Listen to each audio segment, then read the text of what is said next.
pleasure to be here, friends. Uh, First and foremost, thanks to Rini for, though being a Barodian, you made me a part of Ahmedabad by saying I'm one of the 5 Ahmedabad speakers, so thanks for that. Uh, it is a pleasure, Salil, to be invited here at your forum, and we all know what PechaKucha is internationally, and it feels great to be here. If we may start, please. Art imitates life. Art mimics life. Art is inspired from life, appreciated by life, and art celebrates life. Or is it vice versa, as Oscar Wilde mentions? Architecture, art, design, sculpture, or any art form is inspirational or replicates a thought process. As Sir says, nothing is original but is an inspiration or an abstract derivative of a reference thought.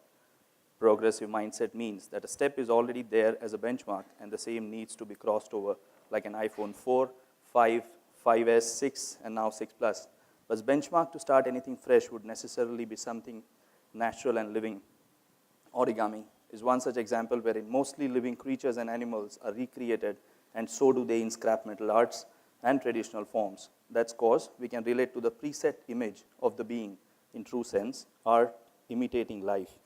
Probably a human figure with 5 eyes, 4 ears, and 3 legs may qualify as a monster, as we cannot register that huge an abnormality, but an elephant head on a human body is cute, pleasing, appealing, and lovable. Why? Probably cause both relate to natural instincts. As also does it hold true when machines like Transformers, though alien and derived of the human form, we relate better with them, though they or robots are machines, we sympathize with them.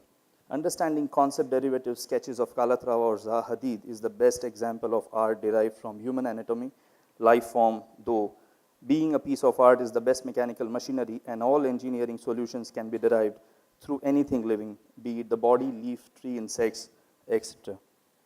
In one of our earlier works, we derived a staircase module from fingers playing flute.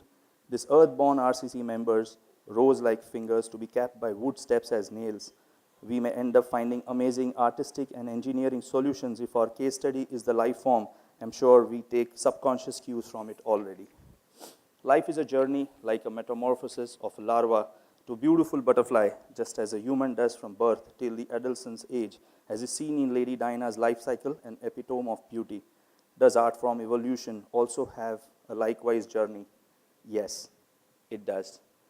Right from the selection of a stone for a sculpture, the ensuing hard work, and the final chisel cut, the entire journey is similar to any life form, and yes, it also has an expiry date as well. This journey of art is beautiful as well and memorable. This is also directly relative to the works we all do in our profession. We derive a concept, we sketch to convince ourselves and the client, take pains to execute, supervise, and when it's done, we bask in its admiration, and for the sweet and sour memories that we experience during the process of execution, as we did for this exposed concrete element wall, with each step as customized and improvised to suit Indian methods of execution, we did have sleepless nights, but only till it opened. I'm sure I am narrating the experiences which everyone else is also going through in their phase of life with respect to certain concepts. Find another example followed by this, wherein a good thought for a good client became misery for the contractor. Our journey to cast a simple slab suddenly became interesting when we corrupted our minds to complicate the geometry and challenge easy methods of construction. Brick box PCC molds were made, concrete casted, and the heavy mold broken to achieve an exposed RCC folded surface as a ceiling.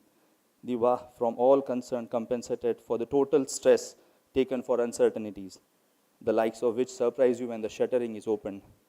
Sometimes, or rather most of the times, the journey of anxious moments becomes more interesting. Natural disasters like hurricanes, twisters are beautiful, and their formation are a piece of art. Our art forms naturally can get related to them, like the ballerina doing pirouettes, or Punjabi ladies doing gidda, or kids on a merry-go-round relating to the motion force. Any form that makes one express emotions, happiness, grief, sorrow, or anger in an art form, and as this form can change or influence the mood, it actually imitates life. Art form or a piece of art is not a single entity and consists of many modules or participants, or should we say details. Like this Olympic ceremony wherein the module is a skirted lady, or the following slide which will show a starline bird from Israel that stimulates organic shapes and creations when in its flock, just as a butt-nose correction accentuates an otherwise beautiful face. Won't we agree that details shape overall aesthetics of the art form?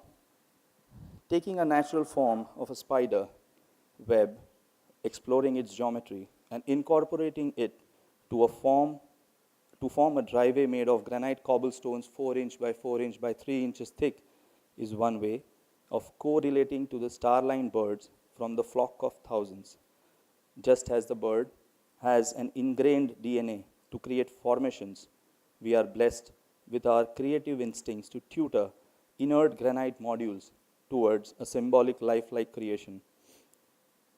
The drawing over the cobbles is an indication that the lines can be seen from the screen. Each small detail, as in the Olympic ceremony or in Shilpa Shetty's nose job, makes the difference in the overall picture. Details shape the overall aesthetics as well as functionality, and hence, as is rightly said by so great men, God is in details.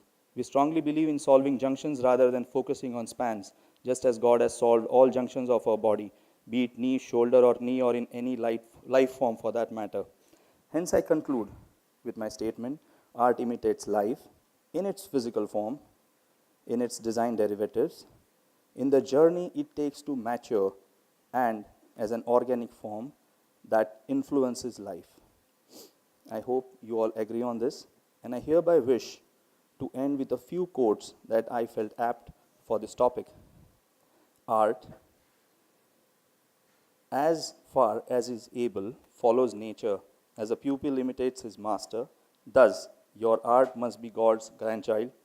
The immature artist imitates, mature artists steal, surely a debatable one. And the last, the imagination imitates. It is the critical spirit that creates. Thank you.